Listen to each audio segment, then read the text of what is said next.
Sweet and sour sauce, you know the deal. Yeah. Back with another video for the feels. Okay. So stick around to the end for the vibes. Go ahead and drop a like, then you might as well subscribe. Sweet and sour sauce is in the building. Yes. Alright, so welcome back to another Sunday with Soss. If you're new here, this is week 2 of the series where I review everything God has taught me throughout the week in the hopes of helping someone else come to know Him the way that I do. So first, we're going to go over the 5 chapters in the Bible that I've read this week and what I learned from them. And then we're going to go back to the sermon from my church, review it, and go over the fundamental lessons that I've learned from that. Sounds good? Ready? Let's go.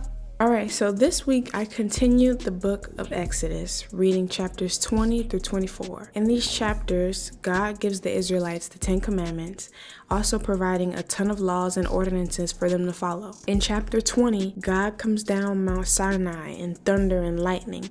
And verse 20 says, Moses responded to the people, "Don't be afraid, for God has come to test you, so that you will fear Him and will not sin." And the people remained standing at a distance as Moses approached the total darkness where God was. God knows us because He created us. We're creatures of sin. From the moment of Adam and Eve, we're fatally flawed and have been known to disobey God. The 10 Commandments and all those laws that He put in place give us order and show us how we can please God. Because if we remain faithful to Him, He'll remain faithful in us. Exodus chapter 23 verse 25 through 27 says, "Serve the Lord your God, and He will bless your bread and your water. I will remove illness from you. No woman will miscarry or be childless in your land. I will give you the full number of your days. I will cause the people ahead of you to feel terror and will throw into confusion all the nations you come to. I will make all your enemies turn their backs to you and retreat." So this is just one of many times where God declares His loyalty to us. He promises to fight for us and protect us. And last time I checked, God doesn't break His promises. In the very first book of the Bible, God makes a covenant with Abraham, promising, "Your offspring will be resident aliens for 400 years in a land that does not belong to them and will be enslaved and oppressed. However, I will judge the nation they serve, and afterward they will go out with many possessions. But you will go to your ancestors in peace and be buried at a good old age." And that's exactly what happened. Only one example of the many promises God has fulfilled, because He is a loyal and consistent God. And when we trust in Him, we are rewarded twice over. Verse 6 of Genesis chapter 15 reads, "Abram believed the Lord, and He credited to him as righteousness." Listening to God and what He wants from us is more than a command or a law. It's a gift, because what He gives us in return is more valuable than anything we could receive on this earth. The gift of love, mercy, loyalty, so many things He's offering us just for following Him. But sometimes we don't understand why God does what He does. His reasoning may be lost on us, but here's what I think. Exodus chapter 23, verse 29 says, "I will not drive them out ahead of you in a single year.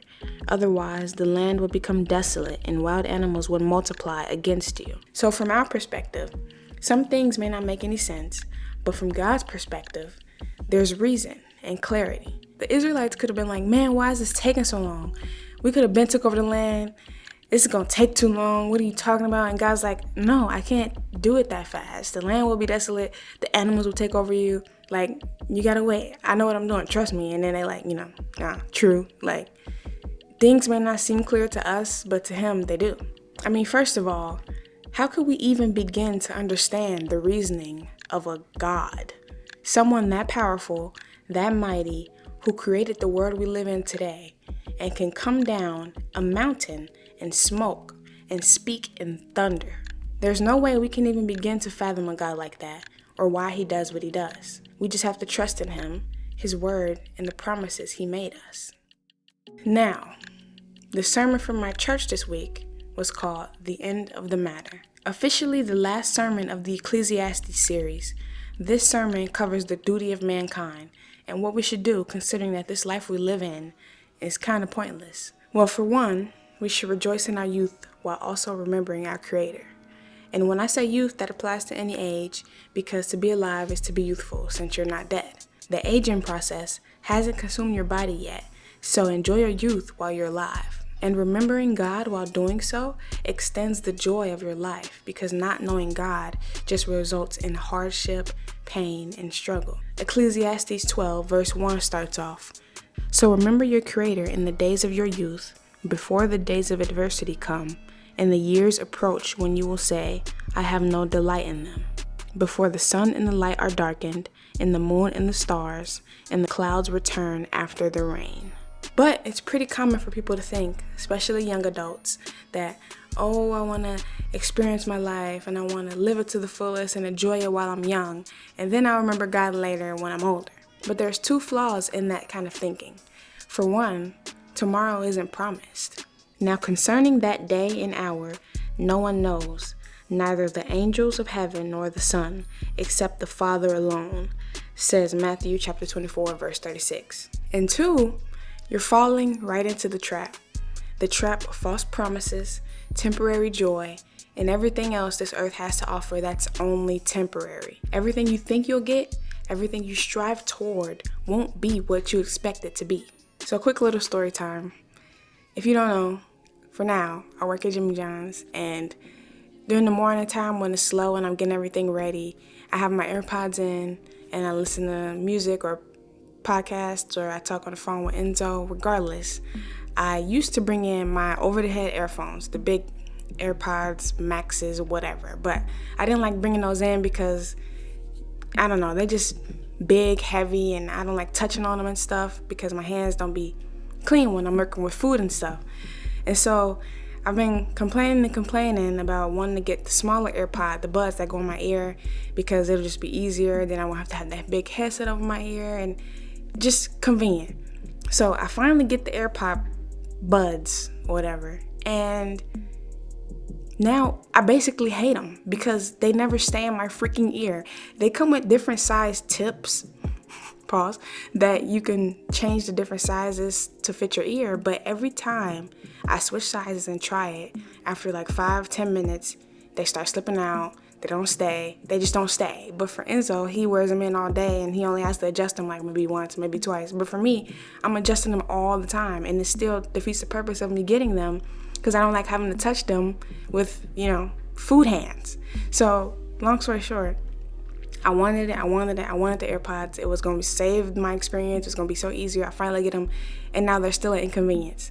So things that you strive for, you want, or that you really, really think you need, or that you really, really want, don't always turn out how you think they turn out. Futile.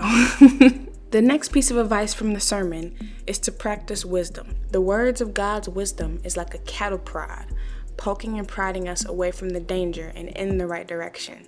That is the path of righteousness. Psalm 23, "The Lord is my shepherd. He leads in paths of righteousness. Your rod and your staff, they comfort me." His wisdom is also described as firmly embedded nails in Ecclesiastes chapter 12, verse 11, because they're like an unmoving truth. No matter the time or the season, God's wisdom remains fixed and consistent. And where can we find this wisdom? In the Word. Straight from the mouth of God, as Proverbs chapter 2, verse 6 says, "For the Lord gives wisdom, from his mouth come knowledge and understanding." So this whole text, the Bible, all of these words are where you can get the wisdom, the words of God. So we know where to find God's wisdom, but where do we begin? The fear of the Lord is the beginning of wisdom, and the knowledge of the Holy One is understanding. Proverbs chapter 9, verse 10. So fearing the Lord isn't just, I'm so scared, or I'm afraid, I'm really scared type of thing. It's more of a respect. Knowing who God is and his power, his greatness, and having a reverent awe of him. Realizing where you stand in comparison to him, us being small and him being great. Like father versus child. This is how we can begin to practice the wisdom of God's words. But wait, how do I get this amazing wisdom that you speak of, Soss? James 1, verse 5, of course. Now, if any of you lacks wisdom, he should ask God, who gives to all generously and ungrudgingly, and it will be given to him. Textbook definition of ask and you shall receive. You're going through a tough situation and not sure what to do? Pray to God and ask for the wisdom to navigate it. Ask for guidance when you need it. Use Him for the great teacher that He is. The Lord is our shepherd, remember? He'll guide us as long as we trust Him to do it. So, you know where to start, how to find the wisdom, and where to get it. But why? What's so great about the wisdom that you speak of, Soss? I'm glad you asked. Happy is a man who finds wisdom and who acquires understanding. For she is more profitable than silver, and her revenue is better than gold. She is more precious than jewels. Nothing you desire can equal her. Long life is in her right hand, and her left riches and honor. Her ways are pleasant, and all her paths peaceful. She is a tree of life to those who embrace her, and those who hold on to her are happy. God isn't malicious or deceptive, trying to trick you into doing something that'll come back to bite you. He loves us and wants us to join Him in that eternal home. He urges us to follow in His word and the commandments He gave us to help us get there. He warns us of bad things to come if we disobey, to shy us away from sin and more towards Him. Our loving, merciful Father, who doesn't break His promises and provides for us, guides us on the path of righteousness. So, we fear God and keep His commandments, because this is the whole duty of humanity. For God will bring every act to judgment, including every hidden thing, whether good or evil. As daunting and scary as this divine judgment may sound, there is a silver lining: Jesus. For the deliverer who puts their faith and trust in Christ for their salvation, when they stand before the judgment of God, they'll be forgiven. That's the reason Jesus was even sent down here in the first place. His death, His suffering, the suffering that we deserved for our sins, it allowed us to be redeemed and forgiven. This shouldn't drive us further away from God, but in fact, it should pull us closer to fearing Him and keeping His commandments. Not to live however you please and expect all to be forgiven, but out of our love, appreciation, and gratefulness to Jesus and what He's done for us. All right, that's a wrap, folks. Thanks for watching. Much love. I appreciate the support as always. If you enjoyed the video, hit the like button, subscribe if you haven't already, and maybe even share it to somebody else who you think might need it or find some value in this video as well. I'm gonna see y'all on the next one. I'm out. Peace.